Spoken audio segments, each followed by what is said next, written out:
안녕하십니까. 넥스트 시티 포럼 대표 김동근입니다. 지난번 안전도시를 저희가 논하였습니다. 안전도시에 이어서 이번에는 아이 키우기 좋은 도시를 토론을 해보고 싶습니다. 아이 키우기 좋은 도시, 저희가 두 분의 발제에서도 익혀보았지만 결국 삶의 질을 어떻게 끌어가느냐라고 하는 부분으로 귀결되는 것 같습니다. 우리가 지향하는 넥스트 시티에 어쩌면 모든 분야가 합쳐진 분야가 아닐까 싶습니다. 우리 아이를 키우기 위한 도시의 출발점 역시 저출산 문제부터 시작됩니다. 저출산의 원인이 뭘까요? 결국 논의가 되는 주제는 삶의 질, 그리고 만족스러운 미래에 대한 담보가 부족하기 때문이 아닌가라고 하는 이런 이야기들도 합니다. 그동안 우리 정부는 많은 저출산 대책의 정책들을 시행해 왔습니다. 그리고 여러 방면에 많은 전문가들의 의견을 수립해서 계속 정책을 업그레이드 해오고 있기도 합니다. 그렇지만 우리 좀 더 짚어야 될 부분들 아직도 많이 있다고 생각합니다. 그리고 저희들이 넥스트 시티 포럼을 통해서 미래 도시를 짚어보고자 하는 것은 많은 분들이 우리 앞으로 가야 될 도시에 대해서 서로 생각하고 그리고 그 부분에서 공감을 갖는 사회적 담론을 형성해 보기 위한 것입니다. 담론의 형성 과정 속에서 우리 사회를 보다 구석구석 더 깊이 이해하고 그리고 우리 사회가 나아가야 할 방향에 대한 공감대의 폭이 넓어진다고 생각하기 때문입니다. 오늘 아이 키우기 좋은 도시를 위해서 토론하기 위해서 두 분의 전문가분이 참석하셨습니다. 제 오른편에 이만수 교수님이 자리하셨습니다. 이만수 교수님은 미국 맥캐리 의과대학 가정의학과 교수이면서도 한국 커뮤니티 매핑의 센터의 책임을 맡고 계신 분이기도 합니다. 오늘 참석해 주셔서 감사합니다. 예, 감사합니다. 또 제 왼편으로는 경기도 육아종합지원센터의 홍원자 센터장님 자리를 함께 하고 계십니다. 감사합니다. 초대해 주셔서 감사합니다. 네. 저희들이 아이 키우기 좋은 도시를 논의하는 그 배경에는 저출산의 원인이 있다라고 그런 말씀을 드렸는데요. 저출산이라고 하는 것, 사회가 좀 더 소득이 높아지고 그리고 각자 사회에 대한 다양한 가치관이 폭이 넓어지고 각자 선택의 범위가 넓어질수록 쉽게 얘기해서 선진국으로 나아갈수록 저출산 현상이 생기는 것은 보편적인 일인 것 같습니다. 그런데 우리 사회의 문제는 그 저출산 현상이 너무도 급격하게 일어난다라고 하는 것입니다. 결국 다른 말로 표현하면 저출산? 그래. 사회의 변화 과정의 하나로 받아들일 수 있어. 그런데 급격한 저출산. 그렇다면 우리 사회는 급격한 저출산 문제에 대해서 과연 준비가 제대로 되고 있느냐 하는 것입니다. 제가 엊그저께 통계를 하나 보게 되니까 2024년 된다면 우리나라의 대학교 입학 정원보다 입학하려고 하는 학생의 수가 10만 명이나 부족할 것이라는 예측이 듭니다. 이것도 분명 저출산의 하나에 있어서 우리가 대비해야 되는 하나의 문제점이라고 할 수 있겠는데요. 이런 문제점은 정말 도처에 여러 분야에 있다라고 생각이 되어집니다. 이런 부분에 대해서 개별 분야가 아닌 우리 사회 전체에서 얼만큼 준비 상황이 되어 있을까라고 하는 것들에 대해서 질문이 좀 포괄적이고 어렵겠지만 우리 두 분에게 한번 질문을 드려보도록 하겠습니다. 우리 급격한 인구 감소에 대한 대비책, 우리 어느 정도나 준비되어 있을까요? 좀 많이 부족하다고 생각하십니까? 아니면 그런 대로 나름대로 잘 준비해 가고 있다고 생각하십니까?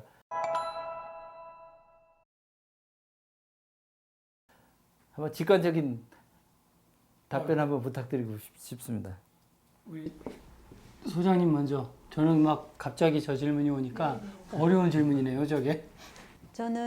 저도 뭐 각계각층의 어떤 지표라든가 이런 걸 생각해서 하는 말이 아니고요. 그냥 막막하구나.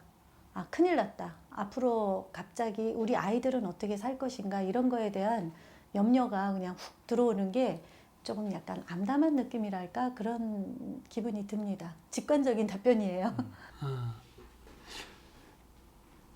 급격한 인구 감소 사실 걱정이 많이 됩니다. 왜냐면 얼마나 많이 저희가 앞으로 10년, 20년, 30년을 생각하고 정부의 정책이 되었나, 예? 또 지자체의 정책이 되었나 보면 굉장히 쇼텀으로 하는 게 많은 것 같아요.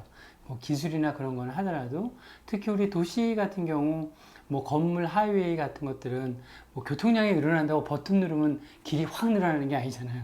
그렇죠? 인구 감소도 그런 것 같아요. 이렇게 이게 굉장히 이렇게 우리 부지사님이 얘기한 것처럼 천천히 아주 변화가 일어나면 그걸 적응을 하기가 쉬울 텐데 이렇게 급격히 일어나는 변화에서는 정말 대책이 없을 것 같다는 생각이 들어요. 특히 부동산도 많이 걱정이 되고요. 또 이렇게 급격한 노령화, 인구 대비 노령화, 그 여러 가지들을 얼마나 그 우리 정부에서 또 사회 그 각 부분에서 이걸 길게 보고 준비를 하는지가 약간 걱정이 됩니다. 예. 예, 출산율이 떨어지게 되고 그리고 인구가 패턴이 어떻게 바뀔 것인가라고 하는 것은 어찌 보면 객관적인 현상으로 예측이 가능한 그런 현상이라고 보여집니다. 어떤 분들은 그런 것을 예정된 미래라고 이렇게 표현하기도 합니다.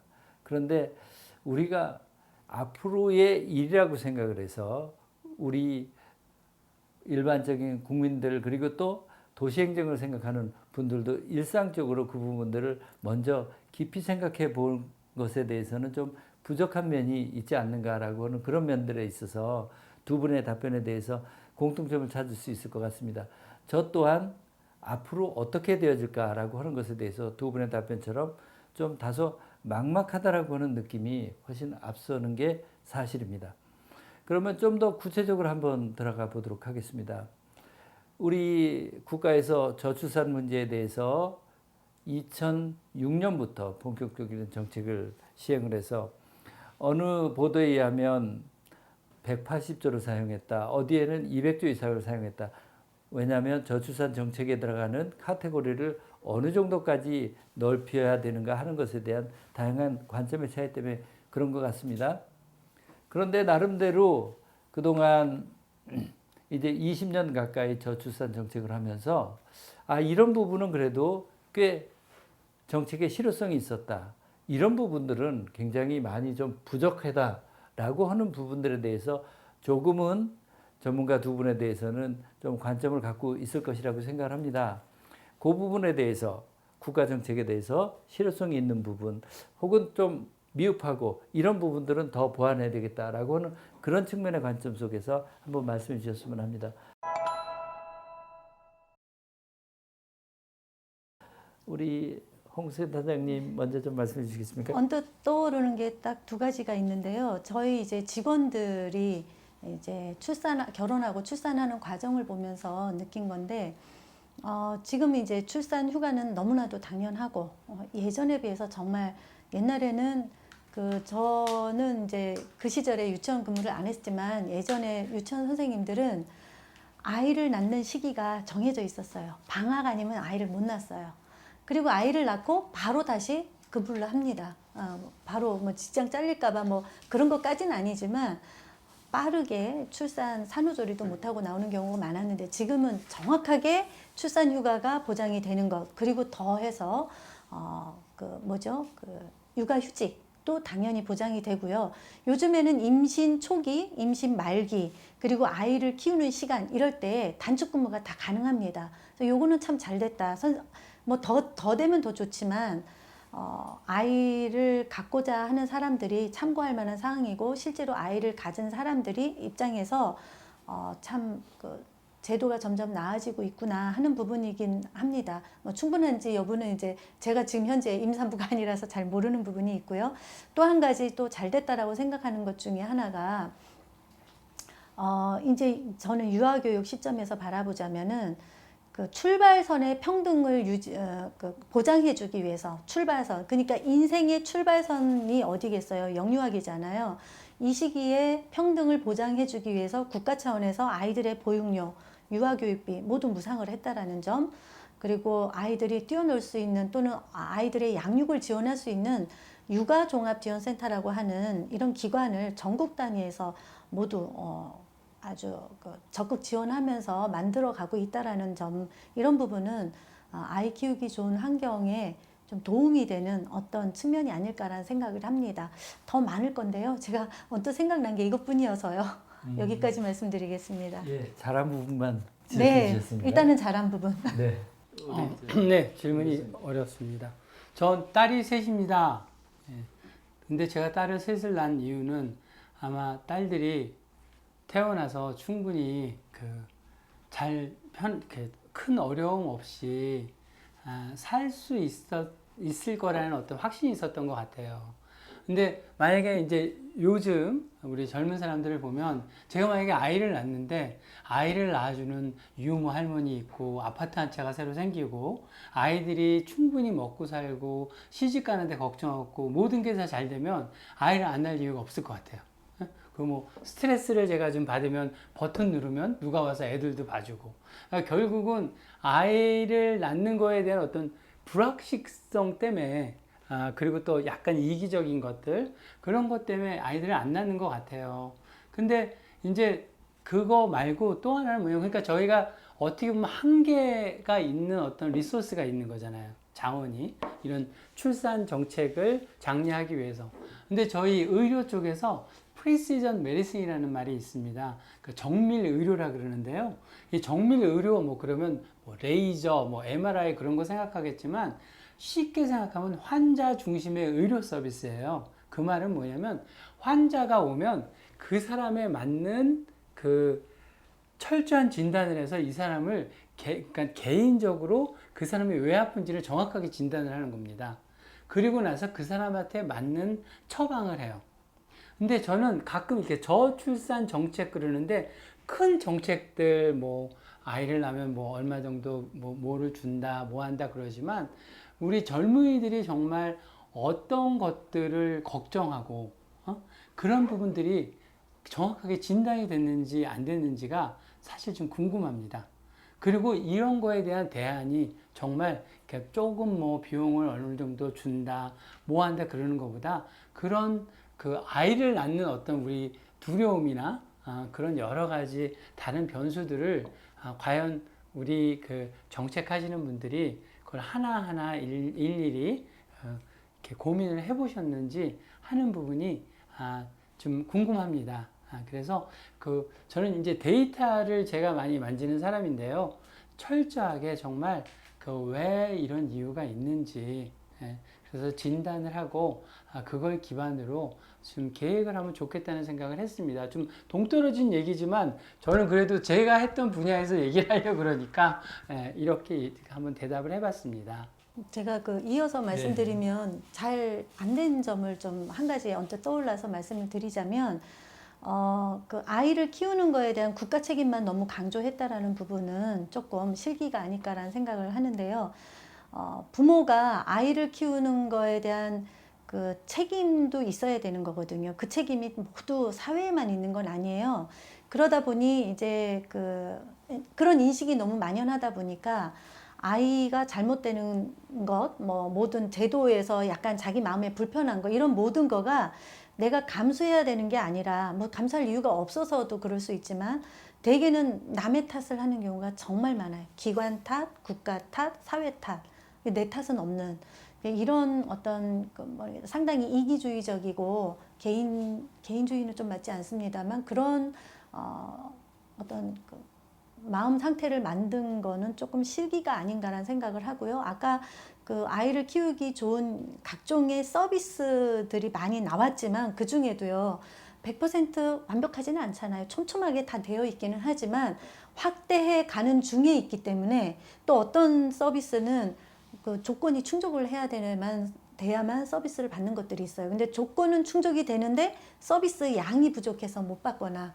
아니면 서비스 양도 충분하고 다 되는데 나는 아이를 맡겨야 되겠는데 내 조건이 너무 좋은 조건이어갖고 그 서비스를 이용 못하거나 이런 경우들도 있어요. 그러면 이제 사실 뭐 초등생 같은 경우에 아이돌봄을 서비스를 받아야 되는데 뭐 이제 초등 돌봄이나 원종일 돌봄 받아야 되는데 그 서비스가 생각외로 충분하지 않아서 엄마가 다니던 직장을 그만두는 경우, 엄마가 다니던 직장을 그만두거나 아니면 주변에 있는 조부모가 양육을 대신하느라고 노년의 삶이 행복하지 않거나 어떤 경우는 이도저도 안 돼서 아이 혼자 떠도는 나홀로 아동이 생기거나 아니면 이제 뭐 돈을 많이 주고 사적인 서비스를 이용받거나 이런 경우도 사실은 좀 많습니다. 네, 단계적인 확충을 계획을 하고는 있으나 지금 현재 시점에서 만족하지 못하는, 충분하지 못하는 이런 사례들도 있다라고 생각이 듭니다. 뭐 딱히 꼬집어서 못했다. 네. 뭐 이거는 좀 아니지만. 감사합니다.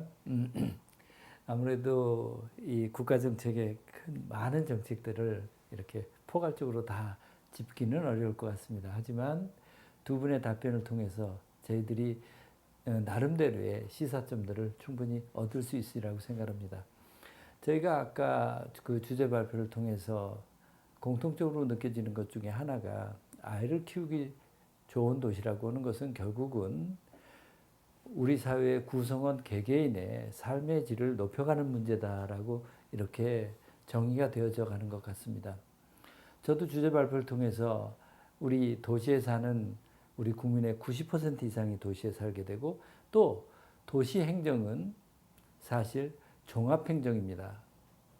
안전 문제, 생태 문제, 건강 문제, 일자리 문제, 문화 문제 모든 것들을 도시행정은 종합해서 다루는 측면이 있습니다. 하지만 중앙정부의 행정은 저수산대책이라 하더라도 어느 한 부처가 모든 것을 포괄해서 다루기가 어려운 측면이 있습니다. 우리나라의 저출산 정책에 대해서 성과가 미흡하다라고 하는 것을 지적을 하면서 상당 부분 컨트롤 타워가 분명하지 못하다라고 하는 그런 지적들이 있기도 합니다. 예를 들어서 중앙정부 저출산 대책을 하는 부서에서 안전 문제를 정면으로 다루기도 쉽지 않은 그런 측면들도 있었을 것 같습니다. 그런 점에서 볼 때 저는 지방정부에서 오래 근무한 경험이 있어서 그런지 지방정부가 아이 키우기 위한 좋은 환경을 만들고 그리고 삶의 질을 높이는데 좀 더 적극적인 역할을 할 수 있도록 그 기능이 강화돼야 된다라고 하는 이런 주장을 좀 하게 되는데 그런 부분들에 대해서 두 분이 혹시 동의해 주시는지 어쩌는지 한번 묻고 싶습니다.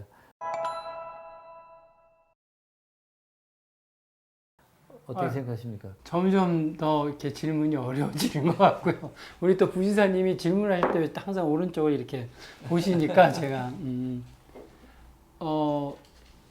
제 생각엔 사실 제가 우리 저출산 뭐 아동 그쪽 분야는 아니지만요. 우리 중앙정부 또 지방정부 또 그리고 마을 또 가정 또 각자 개개인의 역할이 있는 것 같아요. 예. 그러니까 우리 부지사님이 말씀하신 것처럼 사실 모든 사람이 같이 협력해서 가장 최상의 그 결과를 마련해야 되잖아요. 그러려면 사실 정부뿐만이 아니라 또 민, 관, 또 종교 어떻게 보면 이 정부, 지자체에서 하는 역할은 직접 사람하고 터치하고 또 관계가 생기는 거니까 굉장히 중요하다는 생각을 좀 해봤습니다. 예. 그래서 그 역할들이, 그러니까 이 큰 정책과 어떤 예산은 중앙정부에서 이렇게 하더라도, 우리 지자체에서 할 수 있는 일들은 굉장히 그 많지 않을까, 다양하지 않을까. 그리고 또 이게 특색이 다 다를 거 아니에요. 지역마다 특색이 다르고 지역마다 약간 그 사람들의 행태나 뭐 여러 가지가 다 다를 텐데 그런 것들을 잘 그 최적화 시킬 수 있는 부분들은 또 지자체에서 할 수 있는 일이 아닌가 하는 생각을 해봅니다. 대답이 됐나요? 네. 질문하고 좀 달랐나요? 아니요. 역시 아마 질문에 딱 맞는 정답은 있을 수 없으리라고 생각합니다. 다행입니다. 네, 어떤 질문을 통해서 또 그리고 대답을 통해서 우리가 어떤 시사점을 얻을 수 있을까라고 하는 것들이 핵심이라고 생각합니다. 아까 제가 해외에서 저출산 대책에 성공한 사례로 프랑스, 그 다음에 스웨덴 사례를 들었습니다. 물론 그 두 사례에 대해서도 약간의 반론이 있긴 하지만 그 나름대로 큰 성공을 하게 된 것은 역시 육아정책, 일과 그리고 가정의 양립 등의 정책이라고 생각합니다. 아마도 그런 부분에 있어서는 우리 홍원자 원장님이 가장 현장에서 많이 부딪히면서 느끼셨을 것 같은데요. 조금 더 이렇게 좀 부연 설명해서 그 부분에 대해서 좀 더 이렇게 확장한 설명을 좀 해주셨으면 하는 바람입니다.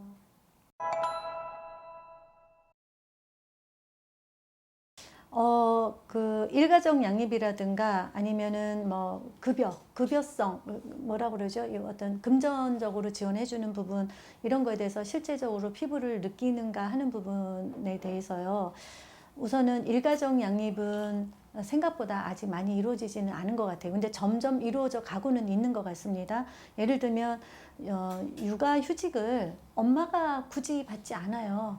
근데 제가 굳이라는 표현이라는 것 자체에도 엄마가 해야 된다라는 베이스가 좀 깔려있다라는 생각이 들어서 뜨끔했는데 어쨌거나 아이 키우는 거가 엄마의 몫이라고 하는 생각은 이제 점점 변화가고 있는 것 같아요. 그래서 아빠가 육아휴직을 얻는 경우도 상당히 많이 봤고요. 어린이집이라든가 유치원 현장에 가면 엄마 대신 아빠가 오는 경우, 물론 할머니 할아버지가 제일 많이 오시고요. 이제 뭐 엄마가 직접 직장을 안 다니는 경우에는 어머니께서 다 이제 맡아서 하시지만 그렇지 않고 직장 다니는 분의 경우에는 자기 일을 잘 하기 위해서 주변 사람들의 어떤 지원이 지지적인 상황이 돼야 되거든요.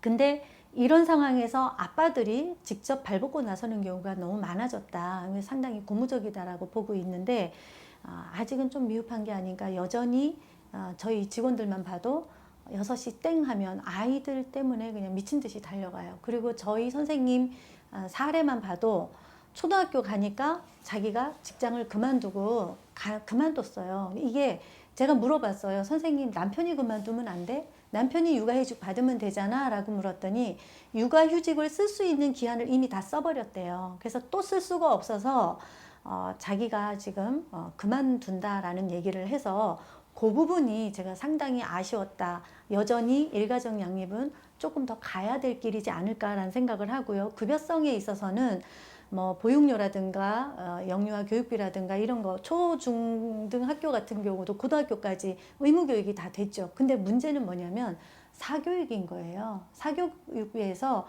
뭐 중고등학생들 보세요. 영유아는 그 정도는 아니거든요. 근데 중고등학교 가면 대학을 잘 가기 위해서는 학원을 몇 개를 어디를 얼마를 투자해서 가느냐에 따라서 그 아이가 갈 학교가 거의 정해집니다. 애들도 근데 그걸 다 알아요. 저 아이는 100만 원짜리 학원을 다니니까 쟤는 어느 정도 학교를 가겠구나.